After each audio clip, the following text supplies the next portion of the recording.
Okay, friends, this is a book called A Computer Called Katherine. It's actually a true story about Katherine, and I actually have 3 different books that tell the same story in slightly different ways. But I really like this one. I hope you like A Computer Called Katherine. Everywhere she went, Katherine counted. She counted her steps to church. She counted the plates on the dinner table. She even tried counting the stars in the sky. Most important of all, Katherine counted the days until she could start school.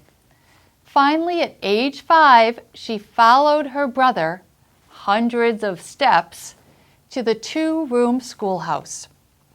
An excellent student, Katherine devoured thick books and added numbers at the speed of light, so the teacher decided she would skip 1st grade and start in 2nd. But Katherine was such a fast learner, she later skipped 5th grade too. And before you could say mathematician, magician, she was a grade ahead of her older brother. Katherine loved math because it was easy to see if an answer was right or wrong. Meanwhile, most everyone in town was arguing about right and wrong. Some people said it was wrong for children with different skin colors to attend the same school. Others said it wasn't right for women to work at the same jobs as men. Their arguments seemed wrong to Katherine, as wrong as 5 plus 5 equals 12. She believed everyone should be treated the same. So she kept working hard in school and dreamed of a future when all people would have equal rights. Katherine finished 8th grade when she was only 10 years old, but her town didn't have a high school for black students. Determined to keep learning, she counted the dusty miles, 120 in all, as her family moved closer to a school she could attend. There, she took an exciting math class called geometry. She learned how points and lines made shapes, triangles, trapezoids, and perfect parallelograms. And her love for math grew exponentially. At 15, Katherine started college. She flew through every math class at West Virginia State, so a professor taught harder classes just for her. In advanced geometry, she plotted points on a graph. When she connected the points, they created a beautiful U-shaped curve called a parabola. It was love at first sight. After graduation, Katherine became a math teacher.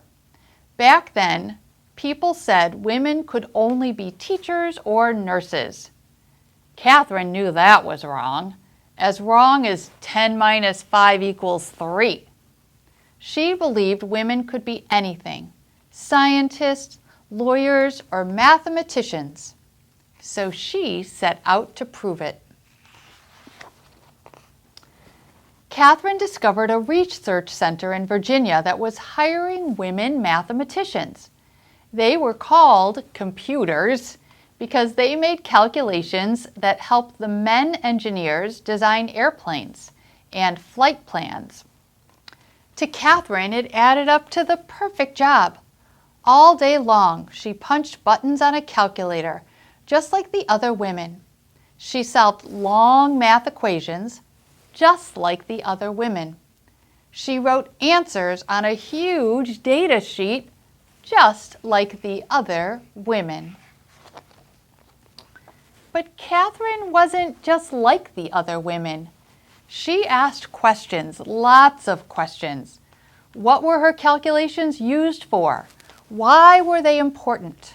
How did her answers help design airplanes and flights? The men engineers noticed the woman who asked intelligent questions and how quickly she solved difficult math problems. So they asked Katherine to join their space team. Its mission? send America's first astronaut into space? Katherine said yes. Then she discovered that women weren't allowed to attend the group's meetings.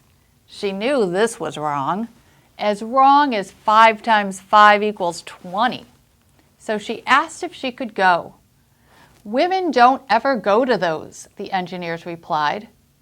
Is there a law against it? Katherine asked. No.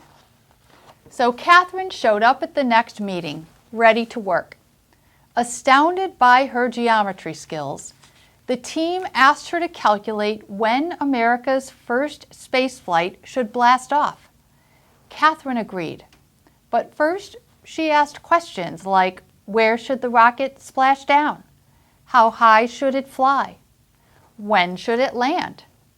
With that information, Katherine carefully computed the rocket's flight path, a beautiful U-shaped curve. Next, she worked backward to figure out the time it should blast off. Then she began counting the days until launch.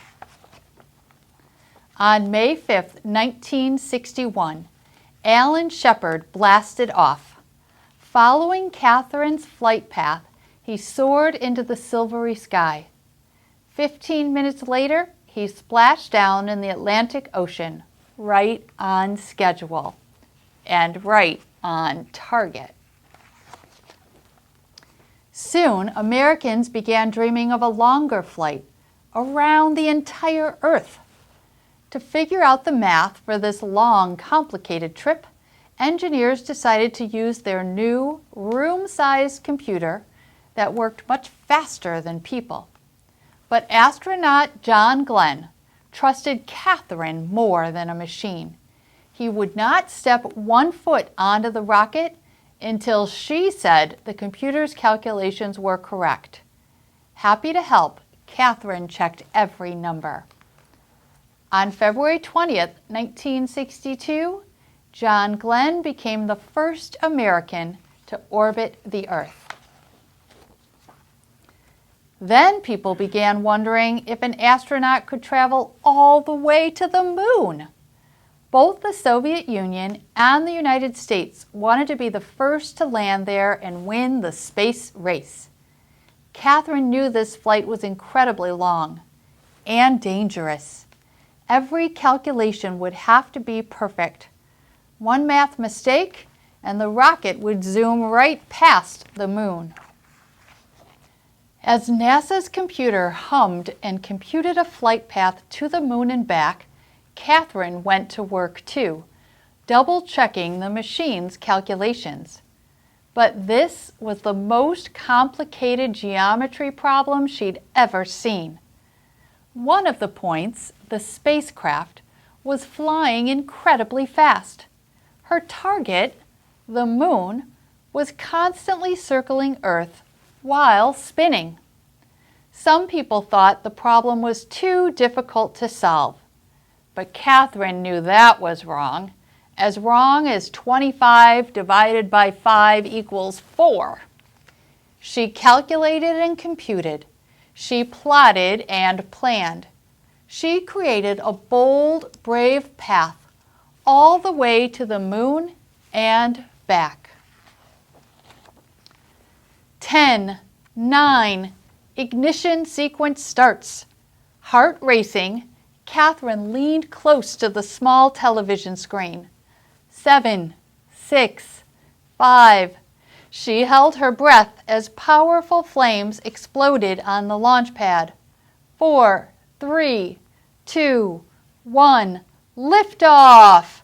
The rumbling rocket slowly rose above the ground, above the smoke, above the clouds, and then disappeared into ink-black space. 4 days later, as Neil Armstrong took his first steps on the moon, Katherine smiled and began to count. The end.